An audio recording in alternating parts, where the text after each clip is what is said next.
Attica Scott, Pierce Freeland, says she's, I know you're gonna miss her in Frankfurt, says she's gonna file for Congress against John Yarmouth in a Democrat primary because she says John Yarmouth is not liberal enough. That took my breath away when I read that. But Attica is being supported and endorsed by the squad, that group of very, very liberal progressive members. So that's a dynamic that's not being covered in the news for whatever reason, but there's a problem in the House and the Senate in trying to ram through 100% partisan legislation. And that's not uncommon. If you'll remember, a few years back when Trump was president and Paul Ryan was speaker and McConnell was majority leader, the Republicans had the same problem.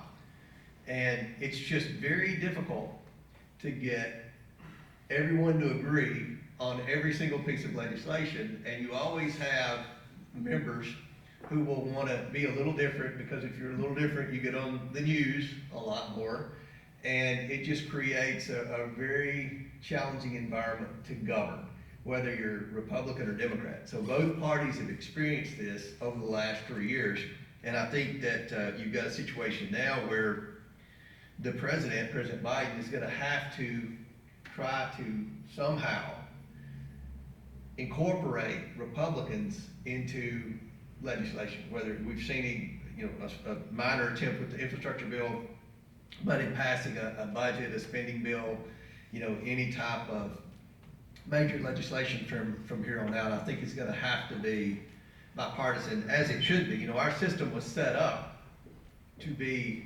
bipartisan. That's why they had the 60 vote rule in the Senate. Because very, very few times in the history of America has there ever been one party that controlled the White House, controlled Congress, or controlled the White House, had a majority in the House, and then had over 60 votes in the Senate. It just never happens.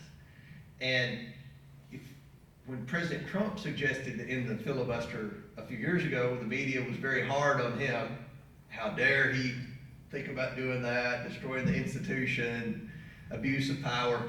Well, now Manchin won't go along with the Democrats' efforts to end the filibuster, and the media's attacking Manchin. How dare he turn his back on his party and all that. So the media sometimes is a little partisan and not very objective in their analysis. But I just wanted to throw that out there because that's the environment that we're in, and it's not very different than the same environment that President Trump had with Paul Ryan a few years ago. It's just very difficult to get legislation passed. And some of the things that are in the news that I felt like would be important to this chamber group, there's obviously been a push to increase the minimum wage significantly to $15 an hour. That was something that was voted on in the House.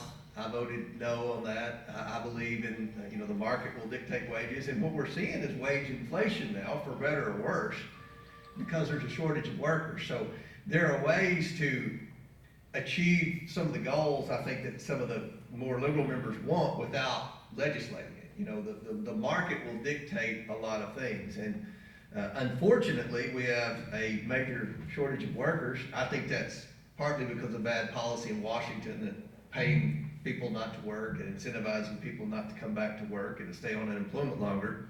But at any rate, you're seeing wages go up, and that's happening without passing a minimum wage increase. If you look at this area through here, you have the lakes and tourism and a lot of part-time workers. That minimum wage increase was very detrimental, would have been very detrimental to a lot of businesses in this area, and we received a lot of messages. So, I don't think I tested, but I could have. We received a lot of messages from people in Marshall County that were adamantly opposed to increasing the minimum wage, and I voted against that. I think that the market will dictate the minimum wage without having to legislate that.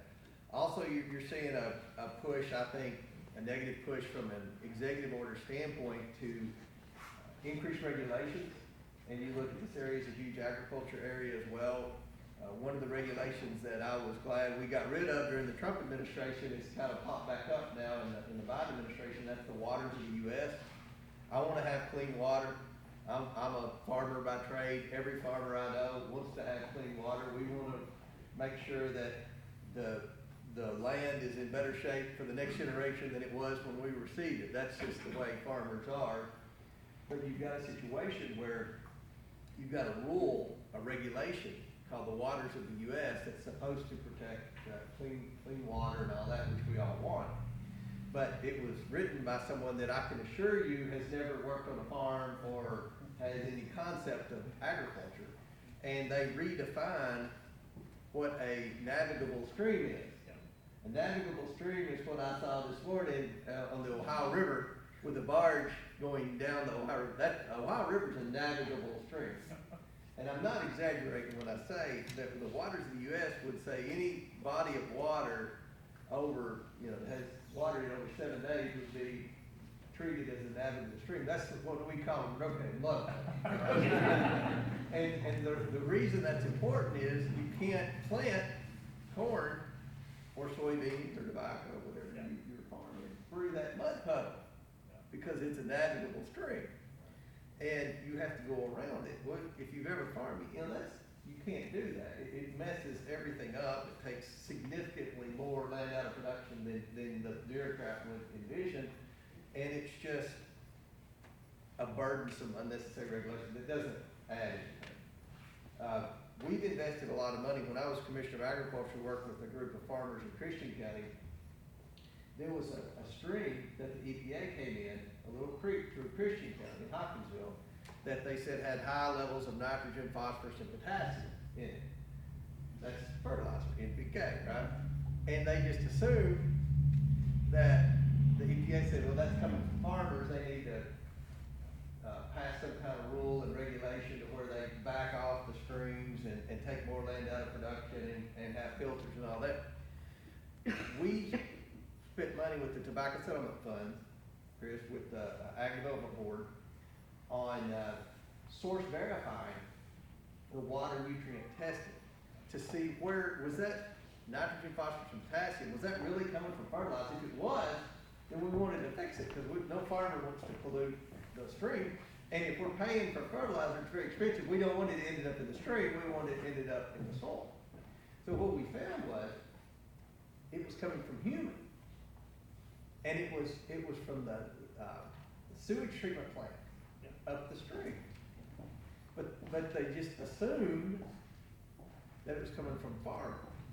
And you've got a situation where a lot of these water sewer treatment plants are out of compliance with the EPA. They're obsolete now. They were built 50, 60, 70 years ago. And we just got to make sure when there's a major regulation that has a huge impact on business, whether it's agriculture or whether it's manufacturing, whatever, that we know exactly why we're doing this regulation and what's the reason behind it, and if someone needs to be held accountable, who that person is exactly. And the waters of the U.S. is a perfect example of people creating a regulation that don't know anything about the industry they're regulating, whose heart's in the right place, but they're just wrong, and it will have a detrimental effect on an industry which is important to Kentucky. So we're trying to ramp up our efforts to talk about the waters of the U.S. We posted something on our Facebook page. They interviewed a farmer in Graves County, Jed Clark, a good friend of mine, a pretty liberal news network, was doing a story on the waters of the U.S. I said, oh, Joe, I've got an idea. They were attacking me because I was against it. Why don't you talk to a farmer about it? A farmer. And they interviewed Jed Clark, who does a lot of interviews from Graves County, and he did a great job. And you can see that interview on our Facebook site. And I think it kind of put into perspective with the reporter that maybe this needs to be changed a little bit.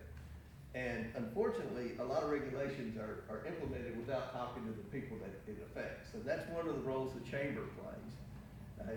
You work together and you have people to represent you, to advocate for you against burdensome regulations and bad policies, and advocate for good policies and things like that. So I wanted to mention that. Infrastructure, I'll end with that and open up for questions. There's a will to pass infrastructure in Congress. You know, we all, in traveling down the West Ky Parkway yesterday, we need infrastructure improvement. We need roads resurfaced, we need bridges fixed, we need new roads, we need new bridges, we need rural broadband, that's infrastructure, that's very important in this area. The waterway system is very important in this area, locks, dams, levees, things like that. But there's a debate, and it goes with this squad and a lot of the extremely liberal members on what is infrastructure. When Senator Kristen Gillibrand gives a floor speech in the Senate, she's from New York, and says, daycare is infrastructure, I disagree with that. Daycare is important. I do not diminish that. But that is not infrastructure. And we need to pass an infrastructure bill that's about infrastructure, that doesn't have things like daycare in there, that doesn't have reparation payments, and just a lot of things in there that aren't infrastructure. And surely to goodness, if you've got a major bill on infrastructure with all the infrastructure needs in America, you can agree on what infrastructure is, and then hopefully take steps to pass that infrastructure. So we're still trying to agree on what infrastructure is, I'm very ashamed to say, and we're trying to figure out how to pay for the infrastructure bill. There are a lot of mega projects, and a mega project is over $1 billion project. We have one in our congressional district, and that's I-69 bridge between Evansville and Henderson. That's a mega project. A lot of the mega projects can be paid for with public-private partnerships. So the mega projects, the funding sources on those are pretty credible and pretty stable, and there's not a lot of disagreement on that. But then when you talk about projects in rural areas, rural broadband, things like that, that's where and road resurfacing and things like that, that's where the debate is happening now on how to pay for that, and you pay for it. Gas tax increase, it's a terrible time to increase gas taxes when gas prices have gone up 100%, right? There's not a lot of will in Congress to increase the gas tax. So, some of the plans that are being floated out there, increase capital gains tax, things like that. I don't think that's very business friendly. I don't think it's a good time to increase taxes. So we're still a pretty good distance away from agreeing to an infrastructure bill. I'm committed to pass an infrastructure bill. Hopefully we can do that, and it'll be infrastructure. And then you get into the last part of the infrastructure bill that's very controversial. There's a group that wants it to be green infrastructure, and I don't know what that means. I don't know that they know what that means, but it seems to me that would add a lot of cost to the project. So we don't want to do that. We want to think about the taxpayers and all of that. So I've tried to give you a outlook of kind of what's going on in Washington right now. It's very difficult to pass anything. We're having disagreements on a lot of things, but from an infrastructure standpoint and from a budget standpoint, there's a will to pass it. Nobody wants to see the government shut down. Every time the government shut down, that doesn't end well. I'll have conservatives say, you need to shut the government down. I think Massey said that a few times. But when you shut the government down, it sounds good to you don't get your Social Security check, or they shut down Land Between the Lakes, or the troops at Fort Campbell don't get paid. Medicare has, Medicare is not working, so the doctors aren't taking you, and the VA is shut down. That's not a good thing. So the responsibility of Congress is to keep the government open. I want the government small, I want the government limited, but there is a role for government, and it's not to be shut down. So I'll say that those are the two big votes coming up over the next few months. Will be an infrastructure bill, and probably the next few weeks, infrastructure bill and a budget bill to keep the government open. So with that, I'll be happy to answer any questions. If anybody has any questions or comments or anything. Sure. Round two. This is what I get for saying we have a good month.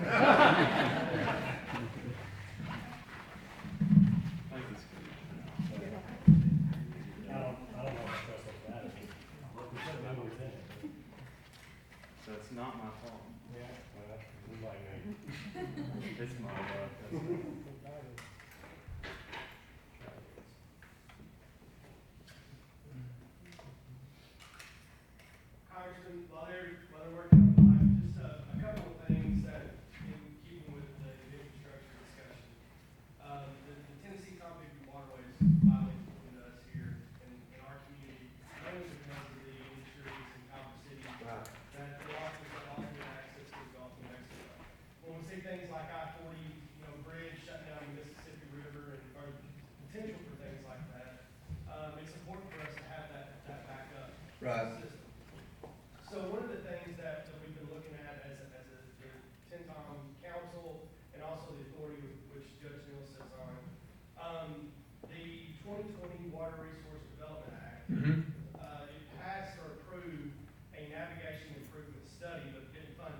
No. I don't know how that happens, but I'm sure you're Yeah. seeing that before.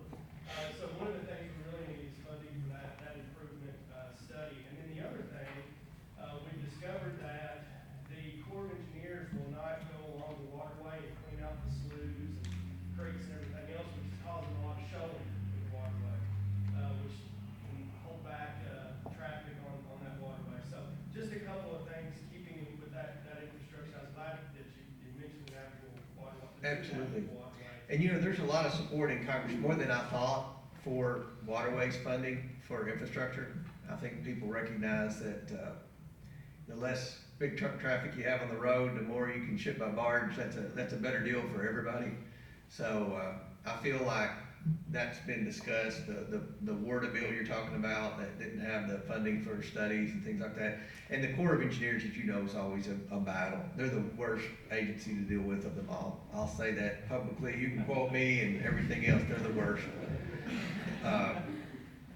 So they're probably gonna end up eventually bringing earmarks back because people I'm against earmarks, except for Corps of Engineers, because they will not you can have a handshake deal with them on, we'll give you money to dredge that creek. Okay. And then it's in the budget, and we don't have the money. We had to spend it over here or whatever. And, they're gonna be the reason at the end of the day, earmarks eventually come back. But, so, yeah, I appreciate that, and we work closely with those groups, so we wanna see that happen. Very blessed to have the barge industry in this area and all the industrial side, Calvert City and everywhere else that utilizes the waterways. And we're gonna be at the industrial site later today, and I think we're going to Arkema and a few other places like that. Yes? Are you doing that? I was gonna. Oh, you go ahead. We'll get you. Before we get into that, I just wanted to ask, the state recently passed, some incentives to get people back to work. And I was just going to pick your brain on, kind of what you thought about this, but also if you have any alternatives that you believe in, because I think we can all agree here, like, there's an unemployment issue. Right. But in terms of how we can start solving that issue. Right. Hey. That is a bad idea. $1,500 to come back to work. I mean, what about the poor people that never stopped working, the ones at McDonald's and everywhere else that never stopped working and barely make ends meet? That's just not fair. I know Bashir's made that proposal, Ryan Quarles has made that proposal. It's a bad proposal. We need to, Kentucky could opt out of the enhanced unemployment right now, like Texas is doing, like South Dakota is doing, and these other states. That would be a step in the right direction. It's bad federal policy to enhance unemployment and incentivize people not to work. That's federal. That's bad federal policy. But the state, there are progressive states, pro-business states that are opting out of that. And Kentucky should do that. I don't like paying $1,500 for people to go back to work. That's just not fair to people that have been working. It's not fair to the taxpayers. It's not a good use of taxpayer dollars. There's no guarantee when they get the $1,500 that they'll stay at work more than, one day. And it's, cause I haven't seen the state demonstrate they can handle unemployment. We're still getting calls, which is a state issue. We're still getting calls from people that never got their unemployment to begin with, that should have. And I don't know how they're gonna police this program to make sure somebody doesn't go back to work for 1 day or 2 days and gets their $1,500 and then quits again. And the sad reality of this incentivizing people to not work is there are people that are gonna live paycheck to paycheck. And there are people that have taken advantage of a lot of these government programs that were well intended. And I'm gonna give you an example. It's not just the enhanced unemployment and extended unemployment. It's the state passing a regulation that says you can't cut off their utilities and you can't evict them if they live in a rental house. Now think about that. There are people that have said, okay, I'm not gonna pay my electric bill. I'm not gonna pay my rent. I've gotten a stimulus check. If they were on enhanced unemployment or extended employment, I've gotten that. And they're making a lot more money. They've got more money than they've ever had. And then there are the majority of us who've never stopped working and who continue to work and pay taxes and do things right. It's just not fair. You know, every government program is well intended, but there are always unintended consequences. And I think that the unintended consequences of all this legislation, in addition to it costing a lot of money, is it's incentivized a lot of people not to work. And every industry in my district is experiencing a shortage of workers, and they're frustrated. They're frustrated because they have people go on unemployment when they laid people off at the beginning of COVID, legitimately. And then they called them back and they won't come back. It's illegal to continue to stay on unemployment. But the state can't get it together on unemployment. It's so messed up. I don't know what the state needs to do, but I would even consider bringing in a firm to come in and try to get it straightened out and move forward. But there's people that have never gotten unemployment that were supposed to get it. There are people that have been on unemployment for months and months and months, whose employers been calling them back, but they won't come back. It's a bad thing. So I'm against the $1,500. That was a long answer. I think it could be better spent in other places. Did you have one, sir, in the blue back there? Yes, I did have a question. Congressman Comer, it's great to have you in Benton. This is the first time I've attended one of these meetings. I was never aware of them, but I hope to be. We try to advertise on social media and stuff. It's just hard to, Yeah. you know.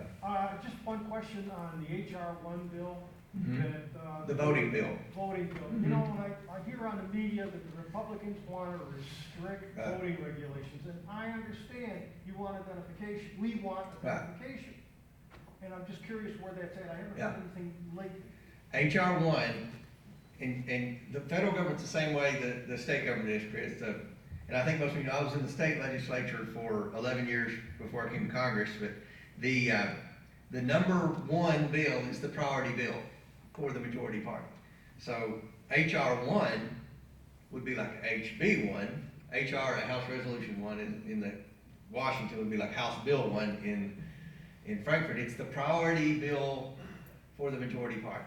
If they had HB 1 in Frankfurt, it would be the party for the Republicans, David Osborne Speaker. In Washington, HR 1's a party for the Democrats because they're the majority with Nancy Pelosi Speaker. And it was an election reform bill. And whether you're Democrat or Republican, I think everybody realized there were problems with, the election could have gone a little smoother in 2016, but you had COVID, you had a lot of other stuff. I don't want to get into that, but I'll talk about HR 1. The bill does not make it harder to vote. It makes it easier to vote. The bill makes it harder to cheat. And when I say cheat, this is what I'm talking about. When you mail out universal absentee ballots to everybody that's registered to vote, I'm from Monroe County. I've seen 3 times in my lifetime the FBI come in and clean out the whole courthouse, Kevin Dale, for election fraud. And it was always about absentee voting. It was always 100% of the time on absentee voting. We had 3 county judges in my lifetime go to jail in Monroe County. Always over absentee voting. So I'm familiar with some of the shenanigans that can take place with absentee voting. And this bill would essentially let anyone receive an absentee ballot without requesting it. This bill would say you don't have to show a voter ID when you go vote. I mean, I'm a member of Congress. I have to show my ID. I had to show my ID check. I spent last night at the hotel in Paducah. They wanted to see my ID. I wasn't offended. That did not offend me in the least bit. I go to the airport. If I fly out of Paducah, Nashville, Louisville, it doesn't matter. They ask me for my ID. I go in the Capitol building. I have to show them my ID there. I don't get offended with that. I'm glad. That's part of it. You say you can't show an ID to vote? There's nothing racist about that. That shouldn't. If you've got a problem with that, you're probably up to no good, So the reason that I voted against HR one is I think that, number one, it's the state's rights to do their own election law. That was one of the reasons with the certification of the last presidential election. All 50 states certified those results. So you go into HR one, you're federalizing the election. You're saying, no, we don't want, even though Kentucky passed a law that says you have to show an ID to vote, and I had to show, I was on the ballot in 2016, running for re-election for Congress. Everybody in there knew who I was when I walked into Tompkinsville High School to vote. They said, we gotta see your ID to get your ballot. Fine, I'm glad. I know nobody's cheating. Give them my ID, they spit out the ballot, I voted. But that law will say you can't do that. You can't do that. Why wouldn't you wanna do that? With all the cyber attacks, with all the, absentee voting irregularities and things like that, you got to have election security.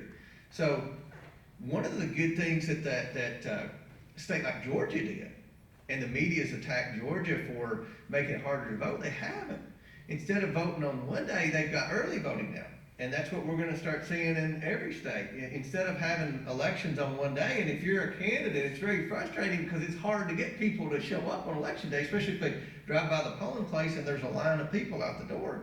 They drive off, and it drives you crazy especially if you've ever been in a close election. I'm not a bit in one of those ones.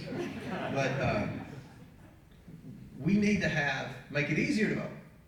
So now you're gonna be able to vote early. You got a week or 10 days in Georgia. Instead of having one day to vote, now they've got 10 days to vote. That's making it easier to vote. But the media says making it harder. It's discriminatory. It's not. It's making it harder to cheat, not harder to vote. And when you send, if you've got say a housing project somewhere, public housing project, and the mail comes that day, and there's 300 ballots that arrived in the mail that day, there's a lot of problems that could happen. And that's what was alleged in the 2016 election in some of the cities. So to prevent that, I'm not saying it happened, I'm not saying it didn't happen, but it doesn't need to happen. We need to make sure we have every precaution to make sure that every voter has confidence in the integrity of the election. And HR 1 it's a step in the wrong direction. I voted against it. It will never pass in the U.S. Senate. It passed the House on a party line vote. It will never pass the U.S. Senate, ever. So, yeah. Is the Postal Service supposed to pay for itself? And if so, have they ever? Okay. I'm glad you asked that question. So, if I was at the postal facility in Paducah yesterday. The reason that you see me with the post office stuff all the time. So I'm the top Republican on the House Oversight Committee. I want to say this: if I'm fortunate enough to be reelected and the House flips from Democrat to Republican, which historically it does, if you study history, the president in power always loses seats in their first midterm. Trump lost seats, Obama lost seats, Bush lost seats, Clinton lost seats, Bush lost seats, Reagan lost seats. I mean, it always happened. I'll be the chairman of that committee. The last Republican chairman of the House Oversight Committee was Trey Gowdy. So it's a good, high-profile committee that I think would allow me to be able to get a lot of things done for the district. But that committee, it's oversight over every government agency, which is pretty broad jurisdiction. But it also has primary jurisdiction over the Postal Service. Like no other committee, if anything related to the Postal Service has to go through the Oversight Committee. So the Postal Service has had problems. And the Paducah facility's been in the news because, they're transferring the mail sorting out of Paducah to Evansville. Nobody's happy with the performance of the Postal Service. It takes too long to get mail. They're trying to reform things. I think that facility will stay there. I think those jobs will remain there. What I'm advocating for is the general mail, the letters, postcards, catalogs, that's in decline. It has been for 2 decades now. The growth in the Postal Service has been in package delivery. So they're moving the mail sorting machines to Evansville. but they're trying to make room in some of these facilities around the United States for more package sorting machine. And that's where they got so behind during Christmas, was even UPS and FedEx were rejecting packages because they said we can't get it there on time. So the post office had to take them, even though they knew there's probably no way in the world we're gonna deliver that. If you're mailing it on the 21st to your grandchild to get before Christmas, there's probably no way in God's green earth that's gonna happen. And what they're trying to do with postal reform is invest in more package sorting equipment and convert some, consolidate the mail sorting facilities and create some new package sorting facilities. So I think there's an opportunity for the Paducah thing. The Postal Service was there yesterday. They said it won't take any longer to get the mail. I find that hard to believe, but that's what they told me. Anyway, that's why I do a lot with post office. They're supposed to break even. They do not break even. And one of the proposals for postal reform, which is my bill, mine and Carolyn Maloney, it's a bipartisan bill, and it'll probably be the only bipartisan bill that will pass and become law for a long time in Washington. Because it has to. The post office is about to run out of money. We're working with our senators. Portman in Ohio is my counterpart on having the jurisdiction in the Senate on postal reform. We've met with Postmaster Louis DeJoy a lot, and he's trying to reform the post office. There was a lot of political stuff last election. DeJoy's trying to move these mail sorting machines because they're trying to sabotage the absentee ballot. That was complete fake news. That was not true. And you don't hear anything about it now, because I think the ones that were saying that were pretty happy with how the absentee voting turned out, so they haven't mentioned that again. But those machines, there were 4 in that Paducah facility, 4 mail sorting machines. They were all scheduled to be removed during the Obama administration. So this isn't something that happened during the Trump administration. They removed 2 during the Obama administration, and then they scheduled 2 more for recently. That was all set up during the Obama administration. I'm not blaming Obama, I'm just saying that they've been trying to reform the postal operations for a long time. And I think that you look at all the different proposals. Ocasio-Cortez had a proposal to help the post office make more money to go in the banking business. And I was like, the post office has a monopoly on the mail and they lose money. There's a bank on every corner. How are they gonna make money in the banking business, So we got that killed. But anyway, I hope that we can help the post office reform. The post office is gonna need a lot of reforms. And if you look at UPS, I fly to Louisville a lot, they've got it down. I mean, you with confidence, when you mail something with UPS, it's gonna get there when they say, and you can track it. And, there's a way, but, a lot of conservatives will say, well, you need to privatize the post office. Here's the reality of that. Nobody wants the post office, okay? UPS doesn't want the post office. FedEx does not want the post office. So when you see someone go on TV, a Republican, and they say, well, we just need to privatize the post office, that's not reality, okay? They would like to have the package delivery business, but they don't want to keep the post office open in Cunningham, Kentucky, or Fancy Farm, Kentucky. That's not going to happen. And furthermore, they don't want to deliver the mail to Hickman County and, places out in rural Marshall County. So it's not going to happen. And I think that what we've got to realize is in the Constitution, the post office is mentioned. This is something that is a government service, but it's a service that shouldn't lose as much money as it's losing, and it shouldn't have the poor performance that it has. So we're trying to reform the Postal Service. I didn't go to Congress to be the post office guy, but it's on my committee, and we're trying to make lemonade out of lemons. And I think there's some reforms that can be made. So we met with the union people. We've been meeting with the union people. We've been meeting with DeJoy. We've been meeting with stakeholders in the private sector. There are a lot of companies that depend on the post office. A lot of private sector companies that depend on the post office. So we've really spent a lot of time trying to bring everybody together to come up with a plan. I think we've got one, but it's going to involve moving some mail sorting machines around and, you know, creating some new package delivery places. So I wanted to go to the Paducah facility yesterday and reassure the workers there that we're trying to keep this facility, I'm trying to keep the facility open, and I think there's an opportunity for it, but there's gonna be change. There's gotta be change. Nobody's happy with the post office, especially the taxpayers. So, you know, bear with us. We're trying to make it work. I think we've got time for one more quick one, Steve. Yeah.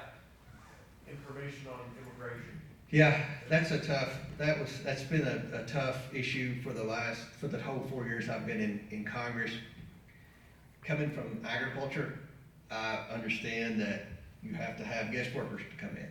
I've always, and to this day, advocated for more guest workers to come into Kentucky. We need them in the poultry houses, we need them in the tobacco fields, we need them in construction, landscaping. So, anytime we do an immigration bill, and there are people like me that advocate for more H-2A workers, there are liberals that advocate for more amnesty.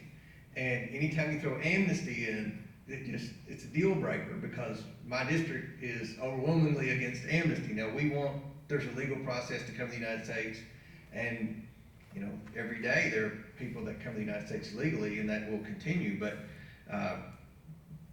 with the problem we've got on the border, with, you know, absolutely